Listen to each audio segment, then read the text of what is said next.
Hello, Emerald. Welcome to SOFEE Sessions. On behalf of Women's Committee of Critic Choice, we want to support female movie makers. And Saltburn is out, and it's just not one of the easiest films, but it's so good. It's just so good. Thank you. Well, I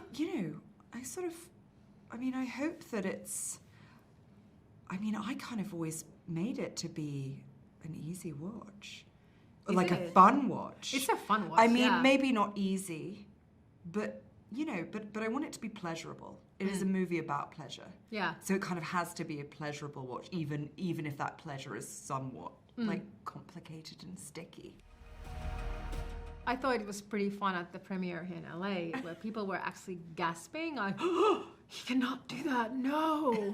And he did every time, and it just went worse and worse. It's so wonderful. It is so wonderful watching it with an audience because it's just different every time. Every screening is different, and there are moments where like some people are like shrieking, as you say, some people are like shouting, some people are laughing, and then everyone thinks that everyone else's response is crazy.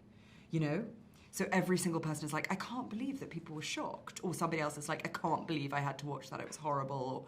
Or, some people just like, completely cool with all of it.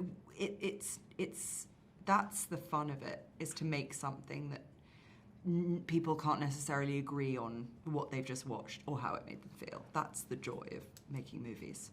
What made you choose this story after Promising Young Women? Because it's quite different from that. I think, honestly, it's something I've been thinking about and writing in a world I've been kind of in for like 7 or 8 years.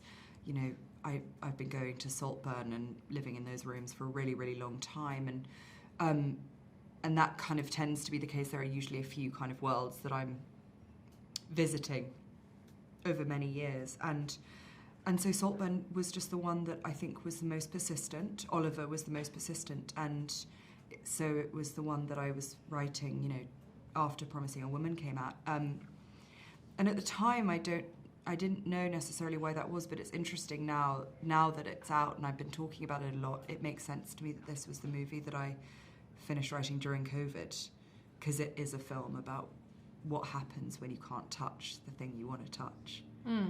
What that does to you, to just be allowed to look, to not be inside someone or something. And so, it kind of feels like the kind of more transgressive parts of this film maybe are about sort of bodily fluids. And it makes sense to me now that it was written at a time where we weren't even allowed to like breathe on each other. What was like the most, juiciest scene to do with this film? Because it's full of juiciness. I think any scene which had all of the cast in it. They're all so brilliant and so talented, and so the first moment that Oliver kind of walks in and is confronted by the family, that was just so wonderful to film. Some awful stuff. Some sort of hovelish squat. And both his parents were dealing. God, and his mother's a drunk. I mean, babies can be really affected, traumatised. Oh, they come out drunk.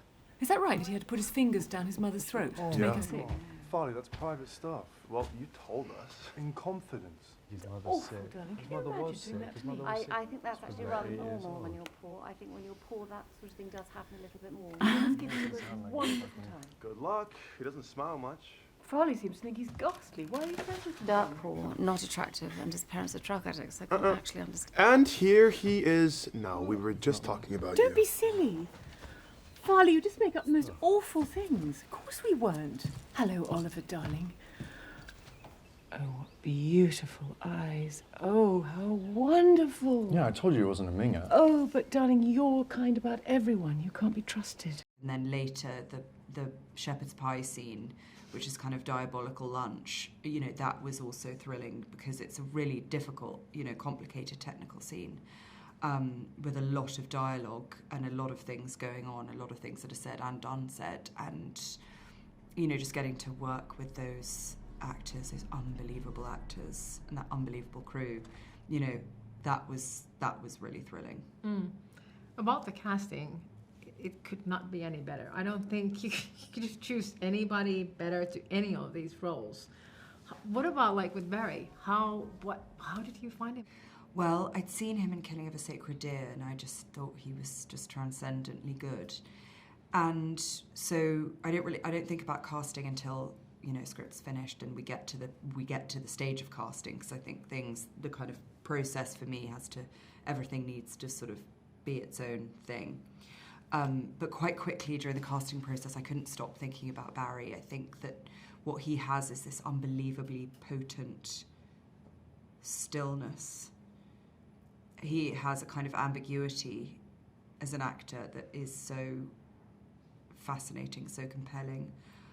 He's also able to do the kind of thing that I really, really like, which is kind of which is what Killing of a Sacred Deer is, which is sort of Greek tragedy, like a kind of performance that is like, you know, verging on Brechtian, not completely. It's completely grounded in reality. He is such a real person. But there's also there is a kind of supernatural quality that Barry has that I really wanted Oliver to have too. This thing that the closer we get, the less we know. And that's quite difficult, you know, with a first-person narrator in a book. There's so much you can do. With a film, it's much more complicated and difficult to have an unreliable narrator. So you need an actor who has that kind of ability to give a performance ambiguous enough that you can read all sorts of things into any blink, any moment. You think you'll go home? Honestly, home doesn't mean the same for me as it does for you, Felix. Well, why don't you come home with me? Come to Saltburn. It's, you know, a lot of people are talking like, oh, you know, men should not tell stories about women because they can't see how we are. But as a woman, you're telling a story of a man. What do you think that you can bring? What did you bring to the story of this guy? Because the story is pretty intense. I think characters kind of appear to you as they are, and they're, you know, I'm as much Oliver as I am Cassie. So it's an interesting one. I feel like the characters, you know, their wants, their desires aren't driven by, you know, their bodies necessarily or their gender, but by their emotions, by their needs, by their, and so that, so I suppose it's always just kind of what the story requires, really.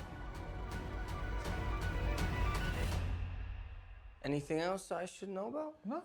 No, just be yourself. They'll love you. It's relaxed, I promise. I think we're slowly getting to the point that it doesn't really matter if you're a man or a woman when you're directing. Women are finally getting huge projects, huge productions, which is like, it's about time. Yeah. But like, what are the challenges you guys or ladies still face?